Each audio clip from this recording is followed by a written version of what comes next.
All right. Hello, my friend. Welcome to the inaugural YouTube Q&A. So on Instagram, I put out a Ask Me Anything. I got a ton of questions, really good questions. I selected 10 just to keep it short and sweet, and I'm going to answer them here. Hopefully you learn something about me or find something interesting to consider. So first question is, what is your educational background in? I get that question a lot. So the answer is I went to the University of Notre Dame, and I know it's a little bit tough to tell, but me being a tall, pale, white dude, but I have a bit of a knack for languages. And so I did a double major at Notre Dame in Chinese and Arabic.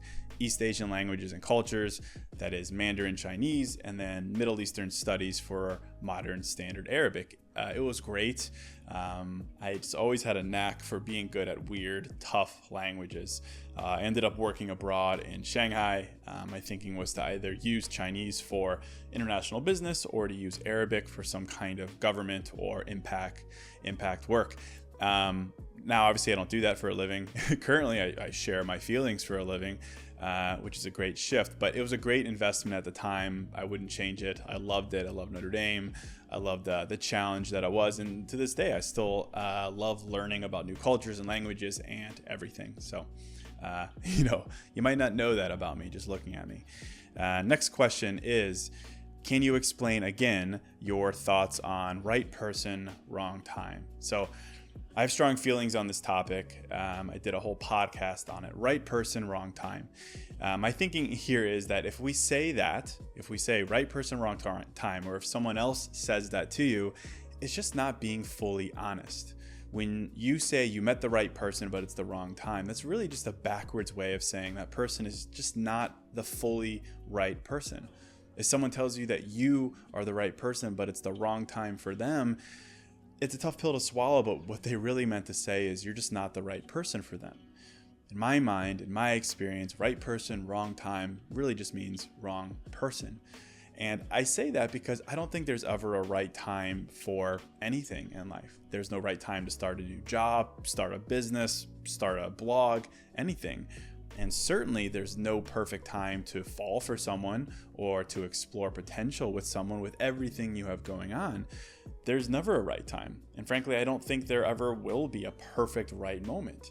If you're saying someone is right for you, but the timing is wrong, what I think you want to say, but you're struggling to admit, is that person just isn't right for you. You're not convinced they're right for you, because if you were convinced that someone was right for you, you would fight that wrong timing. You would suck it up and you'd be like, listen, I know this is going to be really, really tough. This is bad timing, but I'm willing to try because I don't want to throw this away. I don't want to look back and regret that I threw the right person away. So if someone tells you that the timing is wrong, that you're right, but the timing is wrong, what they really mean to say is they're not willing to try. They're not willing to tough it out because ultimately they're not convinced you're the right person. If you were truly right for that person, the timing in my mind would be irrelevant. There are certainly exceptions to this, of course, but more or less, if they believed that you were the right person for them, they'd be willing to try. They'd be willing to try long distance. They'd be willing to try amidst starting a new job or family issues or whatever it may be. So I say trust your life's timing. Trust that in life, you don't meet the right person at the wrong time. Because the moment you meet that person, it might not be easy, it might be tough, but the timing becomes irrelevant. Next question. This is a good question. How to not get caught up in feeling behind when you're the only single friend. So I did write a book on this called Single is Your Superpower. So I definitely have strong feelings on this as well. And I say that being single is an incredibly powerful time in your life. I don't think it's possible to ever look back when you're 50 or 60 or 70 and say, I really regret being single in my 20s or 30s. I regret being single. It's just not on the list of things you'll ever regret in life. And I can validate that because I have this weird habit, this thing I like to do where I ask older generations what they regret from their lives. I've been doing it for years, whenever I can. And I've never heard someone say, I regret being single. I regret being the only single friend. I regret being single for so long. I've never heard it. I've never heard it. I hear a long list of regrets that's not on it. I hear regrets about relationships, certainly, but it's usually about how they regret rushing into a relationship. They regret staying in a relationship. They regret having low standards. So I don't think it's possible to ever regret being single. Zoom out and realize that. There's no time like being single. There's no greater opportunity to grow than when you're single, because it's when you're single that you realize that your self-worth 1,000,000% does not come from a relationship. It's enhanced by a partner, certainly, but your worth does not come from them. It doesn't come from compliments. It doesn't come from having someone to Netflix with. It doesn't come from any of that. It comes from what you build for yourself. And the best time to build something for yourself, the best time to build yourself for yourself is when you're single. I don't think you'll ever regret that. I don't think you'll ever regret taking advantage of that freedom, exploring whatever you want, letting your curiosity guide you, deciding to change your mind, deciding to do a complete 180 just because you can. That is your single time. And it's time where you can prove to yourself that your worth was, is, and never will be about someone else, your friends, a significant other, your parents, whatever it may be. And I think that's always something to celebrate, and you'll never, ever regret it. So I have strong feelings about that, clearly. Next question. How late is too late to want to make a huge change and start everything over at zero? So I love this question. I recently did an episode that I called the life-changing power of starting over. And I say that because there's so much freaking power in starting over. There's power in starting over in your career, in your dating life, in your health and fitness, in your inner life, everywhere.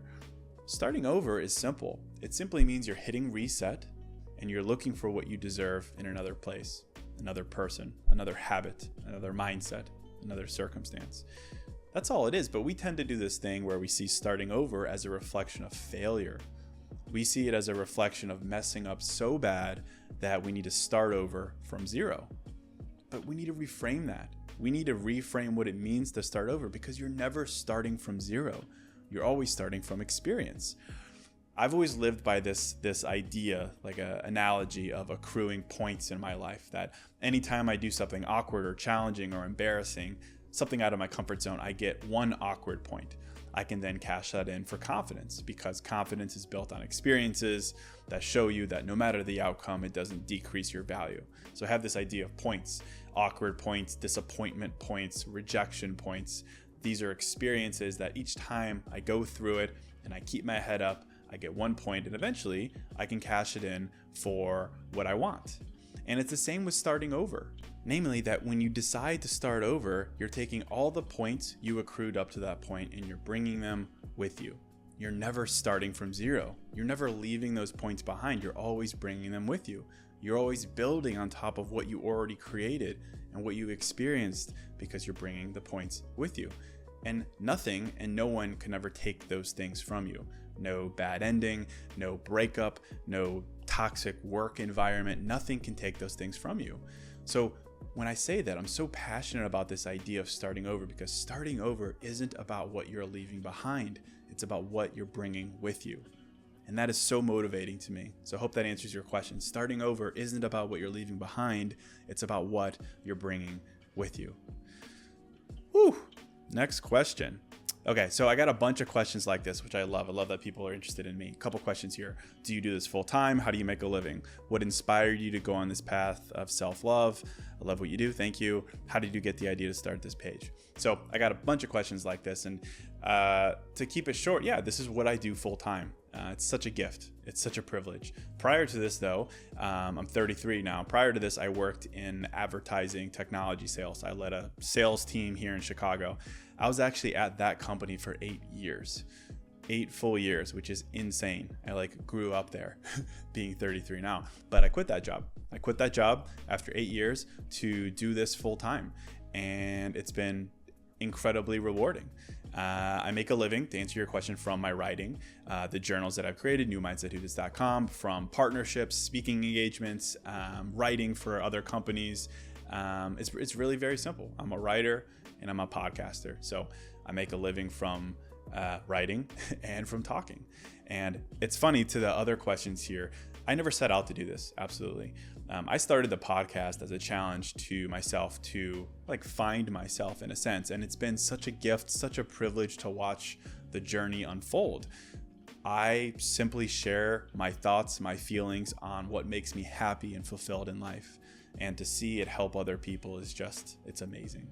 I literally spend my days sharing my feelings, which is so funny. That's the joke I make, that I share my feelings for a living. But I really do. That's what I do. I try to bring my feelings about mindfulness to life in as many different ways as possible here on YouTube, on my podcast, with my quotes on Instagram, with music and mindfulness, the DJ mixes I do, everything. And it's an incredible privilege to be able to do that. So hopefully that answers your question. Next question here is how to avoid chasing a man due to fear of abandonment. And I suppose it's how to avoid chasing anyone out of fear of abandonment. Well, we could do a whole episode on this, and I kind of have throughout the podcast history. And there's a bunch of layers we can go deeper here. We can talk about attachment styles and conditioning and upbringing and so on. But I think we should just set the facts straight here, namely that you are better than chasing someone. And prove it to yourself by asking yourself this: why would you ever want to be with someone who isn't fully there for you in the first place? Why would you ever want to try to win someone over? Why would you ever want to have to convince someone else to be there fully for you? That's what you're doing when you're chasing. We don't realize it, but that's literally what we're doing. Why would you want to be with someone you have to convince to be there for you? Let's say you did chase them. Let's say you did convince them. You ended up convincing them and they're like, all right, fine. What would that say about your relationship? That you had to convince them, that there was a negotiation involved. You deserve someone who wants you from start to finish. End of story. End of story. Stop chasing. That's my answer. When you stop chasing, you're not giving up. You're not losing. In fact, you're winning. You're leveling up. You're simply saying, I'm going to close this chapter because it doesn't contain what I deserve. I'm going to close this chapter so that I could be open to receiving a new one. You're saying, I'm going to stop looking here so that I can look where I can actually find what I deserve. So just quick reframing for you there. Next question here: how to let go of the past and forget about it and start over. So this is a great question. Talked about starting over earlier. So this is something we struggle with, right? The answer is, yes, we all need to move on in life. Yes, we all need to find peace about the things that are painful or hurt us in our past, but we don't need to let go. We need to see it for what it is. It's something that empowers our present, because there's power in past experiences. Because there's this quote that I love. It says, when you erase the mistakes of your past, you erase the wisdom of your present. Mistakes of your past, wisdom of your present. When you take away the mistakes, you're left without the wisdom. You're left without the lesson, and the lesson is everything. It's a tough pill to swallow. We don't like the fact that that's how life is, but you need lessons. You need lessons in life. Absolutely. Lessons are how you arrive at the wisdom of your present. And you're pretty freaking wise right now, but you need lessons. How else are you going to know what love is until you know what it's not? How are you going to know what success looks like until you know what failure looks like? How are you going to know what confidence looks like unless you know what it means to be insecure? You need those lessons. You need to know what it's like to not click with someone in order to know what connection really looks like. You need to know what it feels like to be rejected in order to know what it's like to love and to be loved. You need to know what it's like to hate your job in order to know what actually makes you want to get up each and every day. I always give the example that art comes from pain. Music comes from pain. If you ask any artist, successful artist, or just any artist, they don't even have to be successful. If you ask them what inspired their greatest piece, I'm willing to bet their inspiration came from something that didn't exactly go well or right, a mistake from their past, a tough lesson they learned. That's the inspiration for a lot of art and music. Beautiful things. They turned around and they celebrated that past pain in their present art. So in my mind, past pain is a catalyst for creation, and you need it. Your past pain or frustration or rejection or mistake, it gives you present wisdom. And that's not me like saying that's a consolation prize. That's a participation trophy. It's a very powerful thing. Your past gives you a present guiding light. It makes you realize what you can do, what you're willing to do, what you deserve. So don't look back and say, I need to forget about this. Don't try to forget it. Don't think that your mistakes or your misses or your failures were for nothing. They're the furthest thing from nothing. They are what give you your essence in the present. Wisdom, centeredness, confidence, self-esteem, those things only come from experience. So be grateful that you experienced them. Be grateful that you don't have to experience them again, and be grateful that your past mistakes specifically give you your present and your future wisdom. Something to think about there. Next question. Got a lot. How to reframe when a guy tells you he's not ready to date, and then 1 week later he's out on a date with someone else. Well, I love that you're looking to reframe, because it's a lot easier to beat yourself up. So to reframe, I'll keep this super short. If someone changes their mind about you, can you push yourself to be grateful that the universe moved an incompatible person out of your way today rather than tomorrow? Whatever you believe in, can you be grateful that God, the universe, karma, moved an incompatible person out of your way today, that the universe showed you that that person was incompatible today, rather than wasting more of your time? That's the question. You can choose to see someone's transition from interest to disinterest, away from you to someone else. You can choose to see that as a reflection of you, what you lack, what you did wrong, or you can literally just thank the universe for moving them out of your way. It's up to you. Next question. Simple question. When to DTR? When to define the relationship? Well, frankly, my answer is you DTR when you feel like it's the right time. Yeah, of course, balance. Yes, practice patience. Yes, be empathetic. Yes, don't rush. But once you hit a point where you say you want to DTR because you feel like it's the right time and you feel like you're both on the same page, there's nothing else to overthink. You just go for it. You don't second guess it. You don't overthink it. You don't turn to the internet and the checklist that say you need to wait 2 months or you need to wait for them to bring it up. You just go for it. And if their answer is they don't want to, well then great. Now you don't have to invest any more time or effort waiting and hoping. You can move on and do what's best for you. So embrace the awkwardness, if you want to see it that way, and either get the answer you want, which is yes, I'm on the same page, or get the answer you need, which is we're not on the same page, but you need that answer so you can move on and live your life. So hopefully that's helpful. A little tough love, but it certainly simplifies things. This is a good question here. What are the 3 main important characteristics you look for in a partner? 3. So I'd say sense of humor is one. First one, of course, that everyone likes, but I think that's so important. You can't take life that seriously. I definitely don't, despite the content that you see here or you hear me talk about. I take very little seriously in life. So sense of humor. Second would be sense of understanding. That is her desire to understand me and herself. That's super important. It's an eagerness to understand me, where I come from, but an eagerness to continue to know herself. Call it self-awareness. You can call that self-honesty, whatever. I think that's so important. Helps you avoid communication issues, attachment style issues, love language issues, all these kinds of things. Just that drive to understand yourself. And then third, I would say drive. That's drive for more.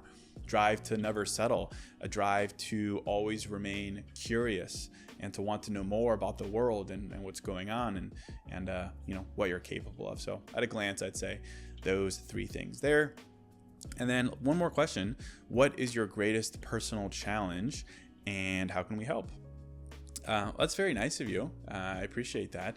I think for me, I'm just a guy who's very aligned with his purpose in life. This is my purpose. This is the gift I think I've been given, and my struggle, if I would call it that, because again, it's the ultimate privilege to be able to do this for a living. I think my struggle would be that I just want to help more people. I want to reach more people. And any way someone can help with that, I'm here. I'm ready to work hard, whether that's an interview, press, partnership, whatever it may be, I'm here for it. But I really do live such an amazing life. I get up each morning, I do what I love, I practice what I preach, I share my feelings for a living, I write for a living. So it's amazing. So thank you so much for supporting me there. But that's it. I'll end it right here. Wanted to keep it relatively short. I'll do more Q&As in the future, but thank you for watching. Thank you for following me. Thank you for listening. But if you enjoyed this Q&A, be sure to hit like and subscribe here. Drop a comment with future questions, and I'll catch you in the next video.